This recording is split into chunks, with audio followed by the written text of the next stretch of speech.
This is lesson 19 in our Calculus 1 series, Concavity. In this lesson, we continue to examine what derivatives tell us about the shape of the graph of a function. Let's take a look at this definition. F is concave up, where f prime is increasing. Remember that f prime gives us the slope of f, so what we're saying here is that the slope of f is increasing. That's what we call concave up. And similarly, concave down is where f prime is decreasing, so where the slope of f is decreasing. So let's take a look at the pictures here. Concave up has the slope increasing. So we can see here that the slope starts at a steep negative slope and then becomes less and less negative to zero slope, more and more positive. So the slope here is increasing. Here, we have a high positive slope, which is decreasing to zero slope, and then to a negative slope. And an easy way to remember which is which, concave up is cup-shaped, and concave down is shaped like a frown. Now, to see where a function is increasing or decreasing, we take a look at the sign of its derivative. So to see where f prime is increasing or decreasing, we want to look at the sign of its derivative, f double prime. So the sign of f double prime is going to give us the concavity of f. F is concave up where f double prime is positive. This says that f prime is increasing. And f is concave down where f double prime is negative. This says that f prime is decreasing. And the point at which concavity changes is called an inflection point. If f changes concavity at x equals a, then the point a comma f of a is called an inflection point of f. So let's take a look at an example we had in the last lesson. F of x equals x to the fourth minus 4x squared minus 1. In the last lesson, we took a look at intervals of increase and decrease and relative extrema. Now, let's take a look at intervals on which the graph is concave up and concave down and find any inflection points. So to find intervals of concavity and inflection points, we want to find any discontinuities of f. So we'll check the domain. Again, we're on the lookout for asymptotes. We want to find f double prime of x. Find the x values for which the second derivative is equal to 0 or does not exist. Remember, for the first derivative, these were called critical numbers. We don't have a name for them for the second derivative. We want to plot these numbers and any discontinuities on a number line, and then check the sign of f double prime on each interval. F is concave up where f double prime is positive, f is concave down where f double prime is negative. And if f changes concavity at x equals a f of a is an inflection point of f. So keep in mind here, we're only calling a point an inflection point if there is a change of concavity. So let's take a look at this example. We found our first derivative to be 4x to the third minus 8x. And so our second derivative is 12x squared minus 8. And so we notice that this always exists. And so we set it equal to 0 to find any possible inflection points. Solving for x, we have x is equal to positive or negative radical 2/3. So we set up a number line with our positive and negative radical 2/3 on the number line, and we want to test the sign of f double prime. So on this interval, let's choose, say, x equals -1. F double prime of x is equal to 12x squared minus 8. And so f double prime of -1 is equal to 12 times -1 squared minus 8, and that's going to be a positive number. So we'll put a positive sign here. Here, let's choose x equals 0. F double prime of 0 is going to be -8, so that's negative. And here, let's choose x equals 1. We have the same computation here as for -1, f double prime of 1 is going to be 12 times 1 squared minus 8, which is 4, which is positive, and so we put a positive sign here. So this tells us that f prime is increasing, then decreasing, then increasing. And so that tells us f is concave up, then concave down, then concave up. Now notice we have a change of concavity at both of these points. So they are both inflection points. And we can say f is concave up on negative infinity to negative radical 2/3, union positive radical 2/3 to infinity. And f is concave down on negative radical 2/3 to positive radical 2/3. And remember that our graph looks like this, and so here are our inflection points. F is concave up on negative infinity to negative radical 2/3, then it's concave down to radical 2/3, and then it's concave up again. Let's take a look at another example. This one is also from lesson 18. F of x is equal to x squared over x plus 1. We found in the last lesson that the domain here is negative infinity to negative 1 union negative 1 to infinity, and that we have an asymptote at x equals negative 1. We found the first derivative to be x squared plus 2x over x plus 1 quantity squared, and so now for concavity we want to find the second derivative. So we're going to use the quotient rule here, bottom times derivative of the top minus top times derivative of the bottom over bottom squared.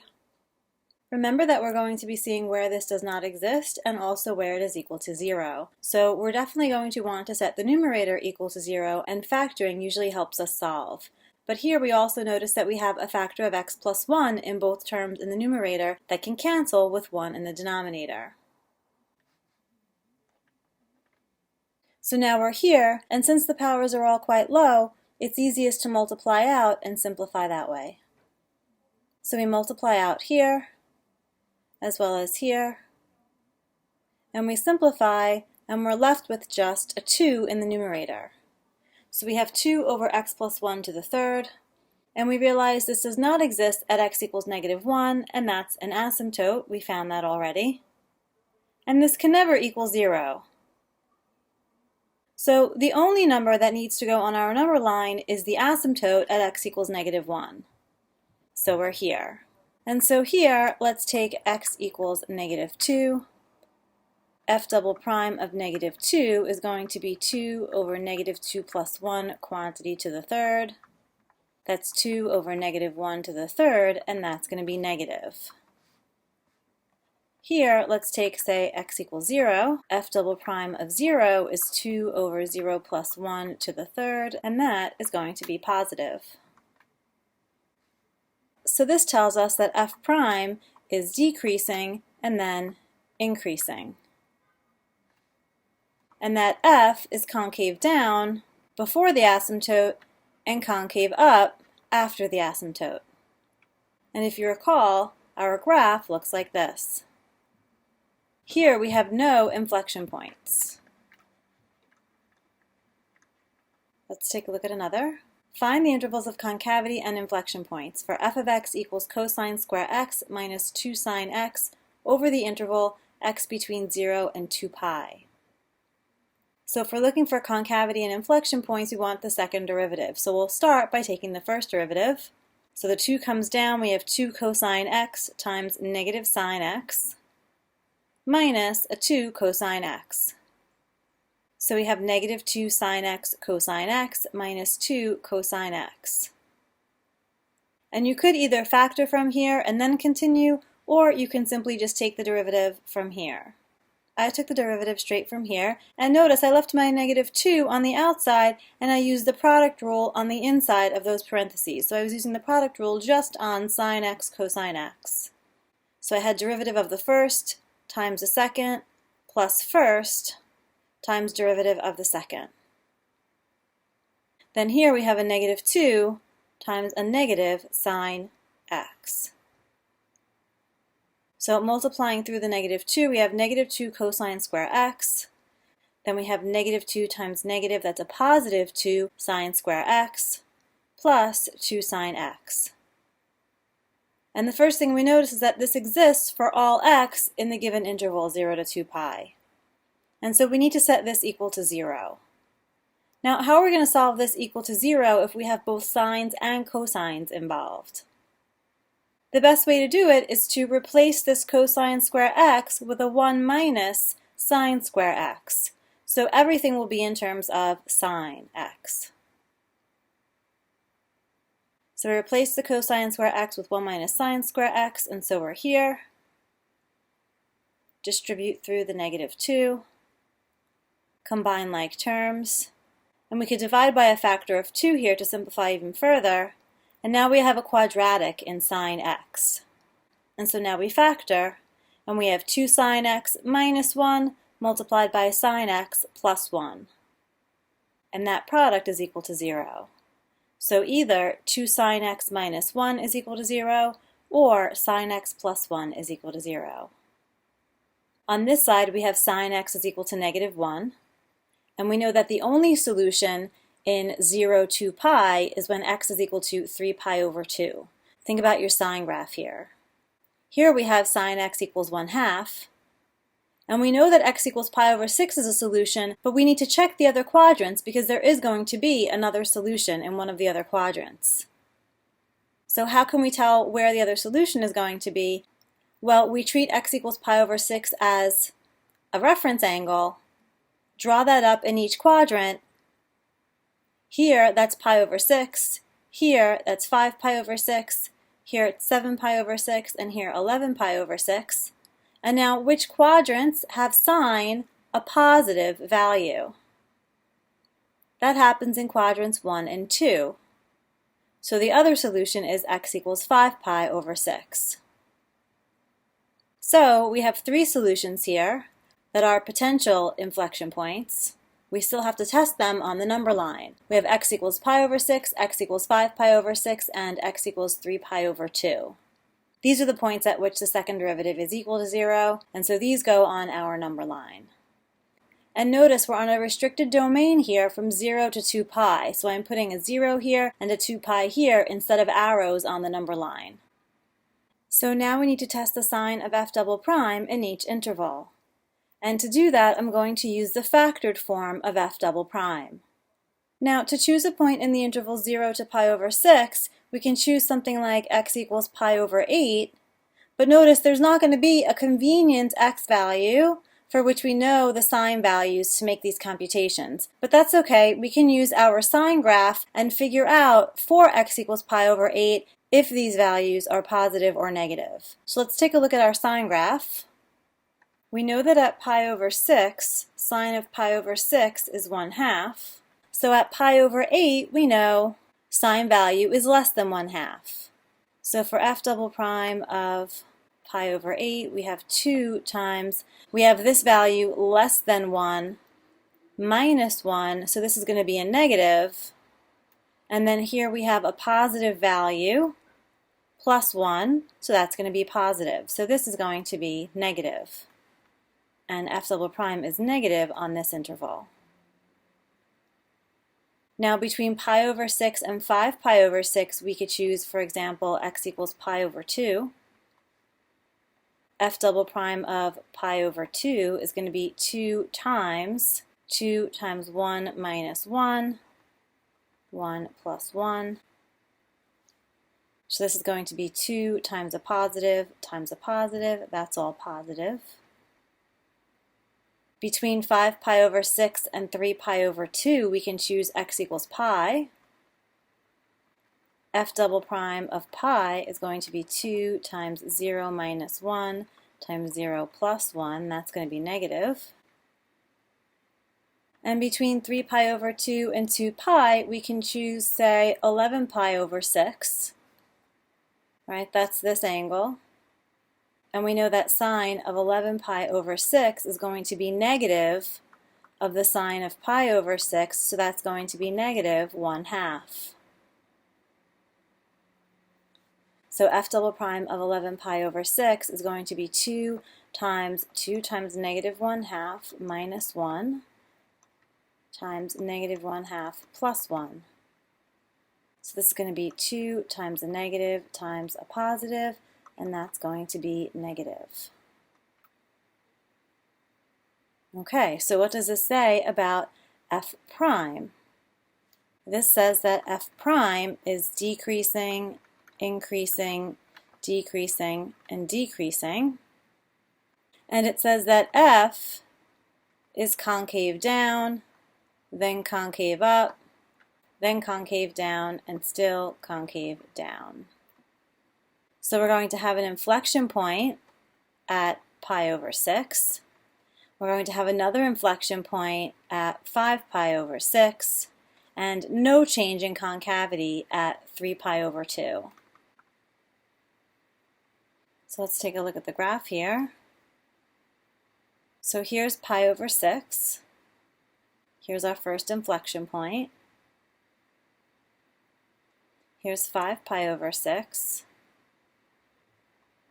Our other inflection point, we have concave down, concave up, concave down. And notice there's no change in concavity here at 3 pi over 2. And so we'd say f is concave up on pi over 6 to 5 pi over 6, and f is concave down on 0 to pi over 6 union 5 pi over 6 to 2 pi. And keep in mind that we use open intervals when talking about intervals of concavity, so we don't need to worry about the endpoints of 0 and 2 pi. Now let's take a look at how concavity can give us information about relative extrema. Here we have the second derivative test for relative extrema.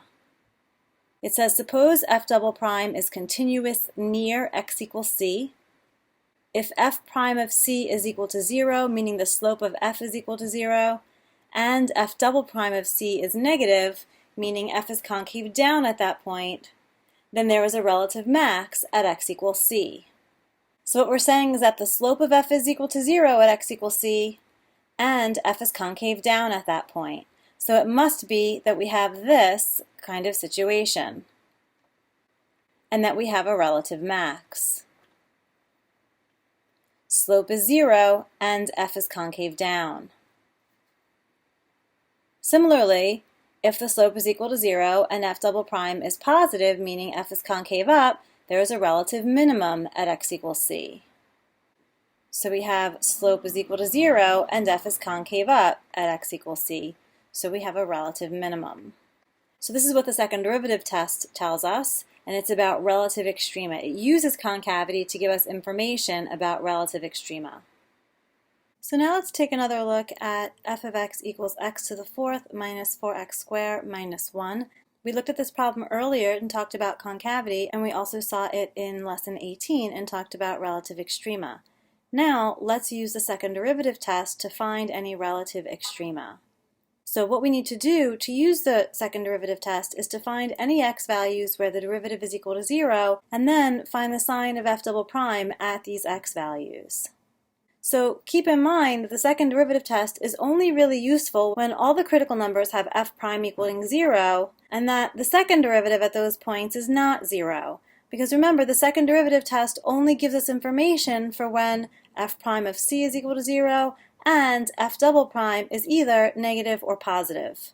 This is the only information we have for the second derivative test, so the only time it's useful is when all of our critical numbers come from f prime being 0 and f double prime at these points is not 0.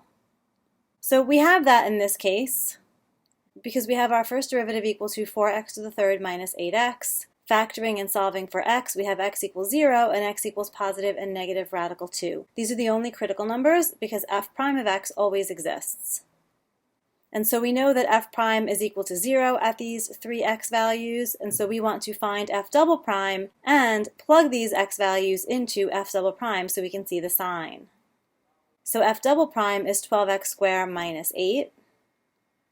And so at x equals 0, we see that f double prime of 0 is equal to negative 8. And so that's negative, and that tells us there's a maximum at x equals 0. At positive and negative radical 2, plugging into f double prime gives us 12 times 2 minus 8, and so that's positive. And we have minimums at these values.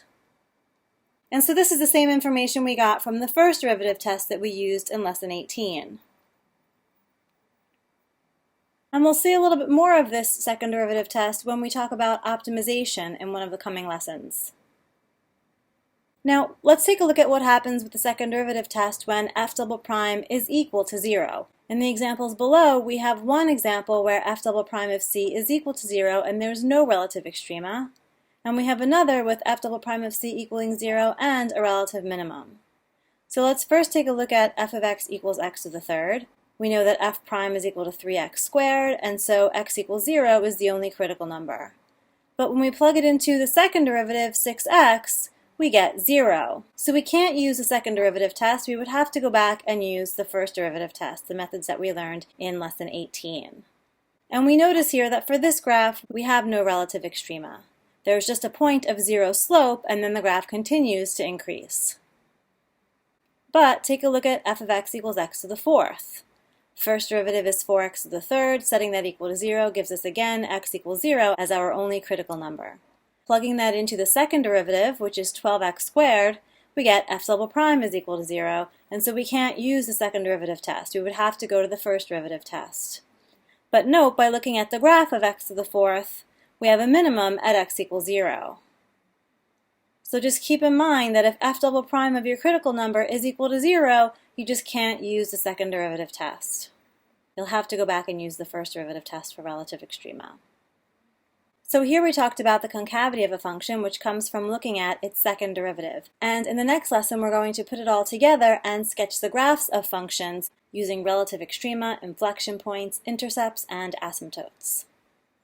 And this concludes our lesson on concavity.